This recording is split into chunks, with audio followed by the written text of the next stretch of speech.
The Frog Prince. One fine evening, a young princess put on her bonnet and clogs, and went out to take a walk by herself in a wood. And when she came to a cool spring of water that rose in the midst of it, she sat herself down to rest awhile. Now she had a golden ball in her hand, which was her favourite plaything, and she was always tossing it up in the air, and catching it again as it fell. After a time she threw it up so high that she missed catching it as it fell, and the ball bounded away and rolled along upon the ground, till at last it fell down into the spring.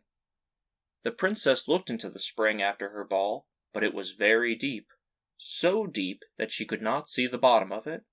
Then she began to bewail her loss, and said, "Alas, if I could only get my ball again, I would give all my fine clothes and jewels and everything that I have in the world." Whilst she was speaking, a frog put its head out of the water and said, "Princess, why do you weep so bitterly?" "Alas," she said, "what can you do for me, you nasty frog? My golden ball has fallen into the spring."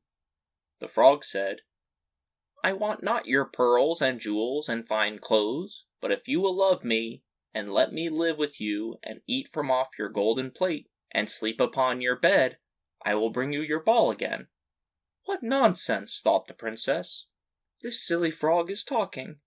He can never even get out of the spring to visit me, though he may be able to get my ball for me, and therefore I will tell him he shall have what he asks." So she said to the frog, "Well, if you bring me my ball, I will do all you ask." Then the frog put his head down, and dived deep under the water, and after a little while he came up again with the ball in his mouth, and threw it on the edge of the spring. As soon as the young princess saw her ball, she ran to pick it up, and she was so overjoyed to have it in her hand again, that she never thought of the frog, but ran home with it as fast as she could. The frog called after her, "Stay, princess, and take me with you as you said," but she did not stop to hear a word. The next day, just as the princess had sat down to dinner, she heard a strange noise, tap, tap, plash, plash, as if something was coming up the marble staircase.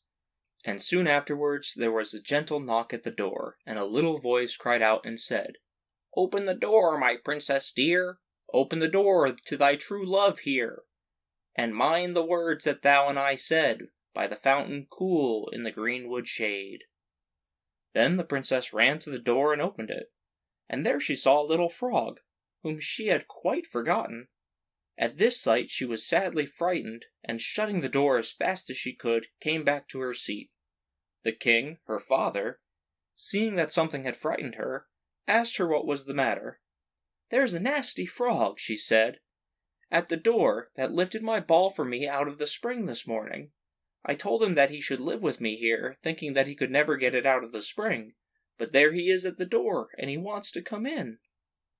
While she was speaking, the frog knocked again at the door, and said, "Open the door, my princess dear, open the door to thy true love here, and mind the words that thou and I said, by the fountain cool in the greenwood shade." Then the king said to the young princess, "As you have given your word, you must keep it, so go and let him in." She did so, and the frog hopped into the room, and then straight on, tap, tap, plash, plash, from the bottom of the room to the top, till he came up close to the table where the princess sat. "Pray, lift me upon chair," he said to the princess, "and let me sit next to you." As soon as she had done this, the frog said, "Put your plate nearer to me, that I may eat out of it." This she did, and when he had eaten as much as he could, he said, "Now I am tired.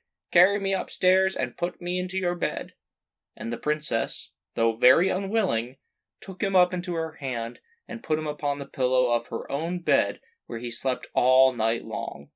As soon as it was light, he jumped up, hopped downstairs, and went out of the house. "Now then," thought the princess, "at last he is gone, and I shall be troubled with him no more." She was mistaken. For when night came, again she heard the same tapping at the door, and the frog came once more and said, "Open the door, my princess dear, open the door to thy true love here, and mind the words that thou and I said, by the fountain cool in the greenwood shade." And when the princess opened the door, the frog came in, and slept upon her pillow as before till the morning broke. And the third night he did the same. But when the princess awoke on the following morning, she was astonished to see, instead of the frog, a handsome prince, gazing on her with the most beautiful eyes she had ever seen, and standing at the head of her bed.